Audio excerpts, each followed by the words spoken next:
राहुल गांधी जी को ईडी ने बुलाया है तो राहुल गांधी जी ईडी दफ्तर जाएंगे और ईडी के जो भी उनके प्रश्न पूछना है सभी प्रश्नों का वो उत्तर देंगे।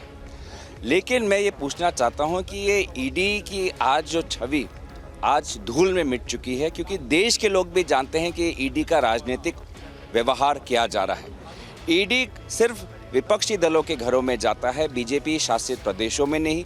बीजेपी मुख्यमंत्रियों जो आपके ही प्रेस और खबरों में आते हैं कि विभिन्न करप्शन से जुड़े हुए, उनको नहीं बुलाता। दूसरे तौर पे ये केस वास्तविक में अभी जुडिशरी में काफ़ी सालों से चल रहा है। क्या जुडिशरी से ऊपर ईडी है? जुडिशरी में सारे वो उतरते हैं, उसके बावजूद भी जुडिशरी को आज तक कुछ नहीं मिला है। तो ये साफ साफ ये दर्शाता है कि ये सोचते हैं भाजपा वाले कि राहुल गांधी जी को 3 दिन 4 दिन बुला के उनका मनोबल कमज़ोर करेंगे, लेकिन इसका नतीजा विपरीत ही होगा।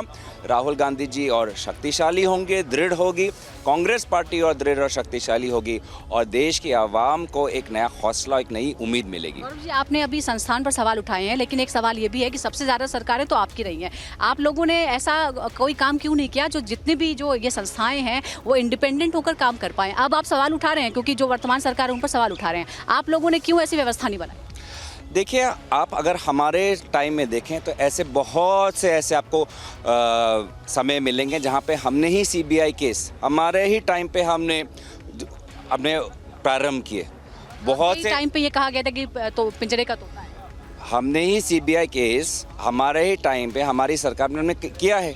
लेकिन इन्होंने, आप बताइए, एक भी आप उदाहरण दीजिए कि भाजपा सरकार ने अपने मंत्री पे कोई एक्शन लिया।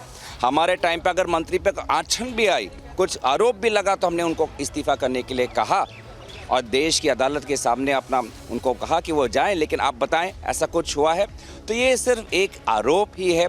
भाजपा जानती है कि वो पेगासस को लेकर हो, ईडी को लेकर हो, सीबीआई को लेकर हो, ये सिर्फ चाहती है कि विपक्ष की आवाज़ कमज़ोर हो। और अगर विपक्ष की आवाज़ कमज़ोर होगी तो किसान की आवाज़ कमज़ोर होगी, युवा वर्ग की आवाज़ कमज़ोर होगी, मध्यम वर्ग की आवाज़ कमज़ोर होगी।